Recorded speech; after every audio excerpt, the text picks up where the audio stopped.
바리새인과 사두개인들이 와서 예수를 시험하여 하늘로부터 오는 표적 보이기를 청하니 예수께서 대답하여 이르시되 너희가 저녁에 하늘이 붉으면 날이 좋겠다 하고 아침에 하늘이 붉고 흐리면 오늘은 날이 굳겠다 하나니 너희가 날씨는 분별할 줄 알면서 시대의 표적은 분별할 수 없느냐? 악하고 음란한 세대가 표적을 구하나 요나의 표적밖에는 보여줄 표적이 없느니라 하시고 그들을 떠나가시니라. 제자들이 건너편으로 갈새 떡 가져가기를 잊었더니 예수께서 이르시되 삼가 바리새인과 사두개인들의 누룩을 주의하라. 제자들이 서로 논의하여 우리가 떡을 가져오지 아니하였도다 하거늘 예수께서 아시고 이르시되 믿음이 작은 자들아 어찌 떡이 없으므로 서로 논의하느냐? 너희가 아직도 깨닫지 못하느냐? 떡 5개로 5,000명을 먹이고 주운 것이 몇 바구니며 떡 7개로 4,000명을 먹이고 주운 것이 몇 광주렸는지를 기억하지 못하느냐? 어찌 내 말한 것이 떡에 관함이 아닌 줄을 깨닫지 못하느냐? 오직 바리새인과 사두개인들의 누룩을 주의하라. 그제서야 제자들이 떡의 누룩이 아니요 바리새인과 사두개인들의 교훈을 삼가라고 말씀하신 줄을 깨달으니라. 바리새인들과 사두개인들은 평소에 친한 사이가 아니었습니다. 바리새인들은 부활을 믿는 사람들이었지만 사두개인들은 부활을 믿지 않는 사람들이었습니다. 바리새인들은 정치적으로도 조금 멀리 떨어져서 율법을 지키는 것에 전념했다면 사두개인들은 자신들의 정치적인 목적을 위하여 출세지향적인 신앙생활을 했던 그룹들입니다. 그런데 오늘 본문에 보면 바리새인들과 사두개인들이 예수님께 같이 나아갔다는 겁니다. 예수님께 나아갔던 그들의 의도가 무엇이었을까요? 바리새인들은 장로들의 유전과 또 구약 성경 전체를 다 믿었지만 사두개인들은 모세 율법인 모세 오경만을 인정했던 그룹이어서 그들은 서로 통할 수가 없는 관계였습니다.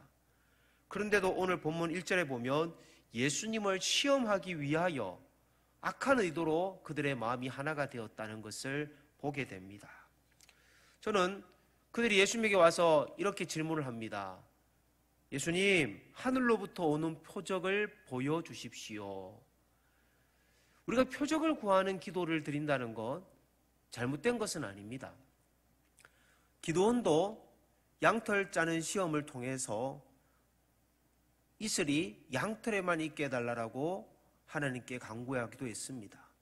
히스기야도 그의 병이 나을 것에 대한 징조로 하나님 앞에 하나님의 또 다른 기적을 기도했던 것이 있습니다. 표적을 구하는 것 자체가 잘못된 것이 아니라 예수님께서 지금까지 수많은 표적과 기적을 일으키셨음에도 불구하고 예수님의 그 많은 기적을 들었고 또 볼 기회들이 많이 있었음에도 불구하고 그들은 정작 예수님을 믿기 위하여 표적을 구한 것이 아니라 예수님을 올무에 빠뜨리기 위하여 표적을 구했다는 것이 잘못된 것입니다. 저는 예수님께 우리가 무엇을 구하든지 간에 건강한 신앙의 태도로 올바른 신앙의 모습으로 간구해야 될 것입니다. 은혜 받을 태도가 중요합니다.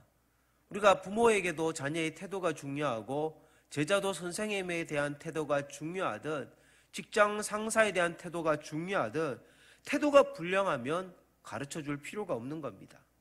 성경에 계시는 오직 믿음의 태도로 구해야 된다는 것입니다.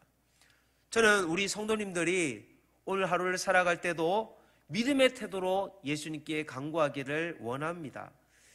예수님은 이미 오병이의 기적을 일으켰었고 7병이의 기적을 일으키셨습니다.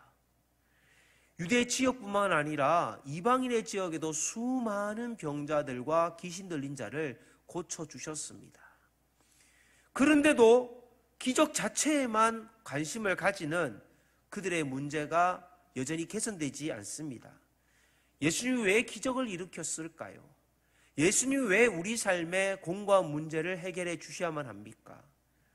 예수님은요, 기적을 요구하고 있는 바리새인들과 사두개인들의 그 태도가 잘못되었음을 지적합니다. 예수님 이런 예를 듭니다. 하늘의 날씨로 예를 들면서 저녁에 하늘의 날씨가 붉으면 다음 날 날씨는 좋겠구나 그렇게 생각합니다. 또 아침에 날씨가 하늘이 붉고 흐리면 그날 하루의 날씨가 굳겠구나 그렇게 흐리겠구나 생각하는 것을 우리가 자연적으로 이해하지 않습니까? 하늘의 날씨의 변화를 보고도 날씨를 이해하는 것처럼 예수님께서 보여주신 수많은 표적을 이미 들었고 보았음에도 불구하고 또 다른 표적을 구한다는 것은 예수님은 음란한 세대가 구하는 죄악이라고 정죄합니다. 여기서 말하는 음란한 세대란 성적인 죄를 말하는 것이 아니라 불신앙의 죄를 얘기합니다. 하나님을 믿지 않고 제 멋대로의 신앙생활을 말하는 것입니다. 예수님은 그들에게 이런 표적을 얘기합니다. 내가 너희들에게 보여줄 표적은 요나의 표적밖에 없다. 왜 하필 요나의 표적일까요? 요나는 물고기 뱃속에 들어간 사람인 것을 우리가 압니다. 그러나 그는 그곳에서 진심으로 회개해서 3일 만에 부활을 합니다. 3일 만에 다시 살아납니다. 부활이 아닙니다. 그래서 예수님의 죽음 이후에 예수님께서 무덤문을 열고 3일 만에 다시 살아난다는 것을 예표하는 사건이기 때문에 예수님은 내가 부활한다는 것이 가장 큰 표적이다. 그것을 강조하고자 했던 것입니다. 그런데 또 다른 측면에서는요, 요나가 니느웨 성을 이제 복음 전하기 위하여 그가 가야 될 니느웨로 가지 않고 다시스로 가다가 하나님에게 큰 회개의 시간을 경험하고 나서 그는 니느웨 해변가에 당도했을 때에 정말 니느웨에서의 회개함을 간절하게 복음을 전했던 것이 아니라 대충 복음을 전했습니다. 그리고 니느웨 사람들이 진심으로 회개하자 그것조차 가슴 아파합니다. 니느웨가 심판받기를 원했는데 니느웨가 심판받지 않은 것에 대해서 분노하는 요나의 모습을 봅니다.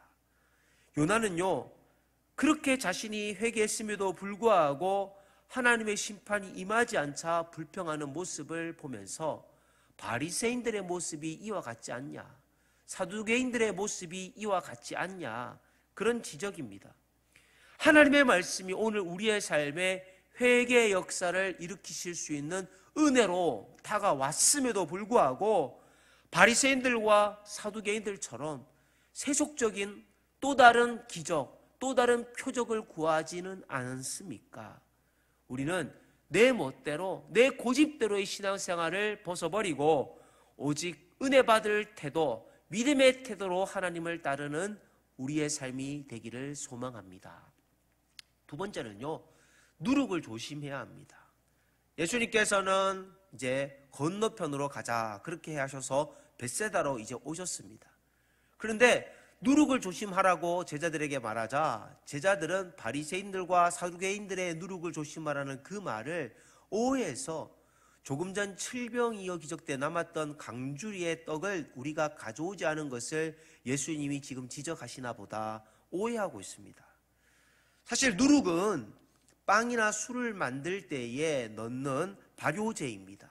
이걸 넣으면 작은 누룩이라 할지라도 그 음식 전체를 발효시키는 겁니다. 예수님은 제자들에게 말할 때에 바리새인들과 사두개인들의 누룩을 조심하라 이렇게 말씀했는데도 불구하고 제자들은 자기 듣고 싶은 것만 듣는 거예요. 누룩이 아닌 그 앞에 단어는 빠진 누룩만 조심하라. 저는 설교자로서 이 본문을 보면서 그런 생각을 해보았습니다. 설교를 전해도 성도들이 또 듣는 분들은 자신의 입장에서 들을 수 있다. 자기가 전혀 다르게 받아들일 수 있다. 그렇게 전제를 해봅니다.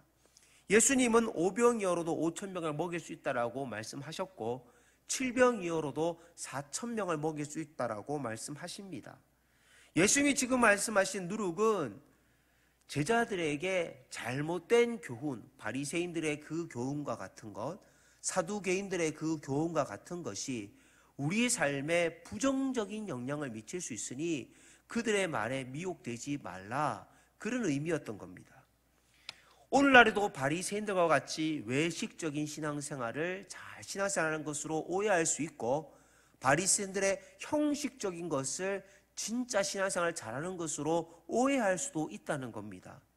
신앙에 감격이 없는데도 신앙의 외형만을 보고 바리새인들의 누룩이 내 안에 있음에도 불구하고 나는 바리새인의 누룩이 내 안에 없다라고 착각하며 신앙생활을 할 수 있다는 겁니다. 사두개인들이 모세 오경만 성경으로 인정하면서 자신들은 이 율법만 잘 지키면 된다라고 생각했지, 실제의 삶은 쾌락주의, 현세의 성공에만 치중했습니다. 어쩌면 사두개인들의 신앙생활의 모습이 오늘날의 그리스도인들의 모습일 수 있습니다. 오늘날의 목회자의 모습일 수도 있습니다. 사두개인들은 신앙적으로 자신들의 삶이 전혀 선한 영향력들이 드러나지 않는 썩은 누룩이었고 오염된 누룩이었습니다. 오늘날에도 세속화의 누룩, 외식주의의 누룩, 이것이 주의해야 될 누룩입니다. 예수님은 이 음란한 세대 속에서 교회가 하나님을 불신앙하는 잘못되어진 표적을 구하는 태도도 지적하셨고, 또 바리새인들과 사두개인들의 세속주의와 율법주의의 누룩도 주의하라고 말씀하시고 계십니다.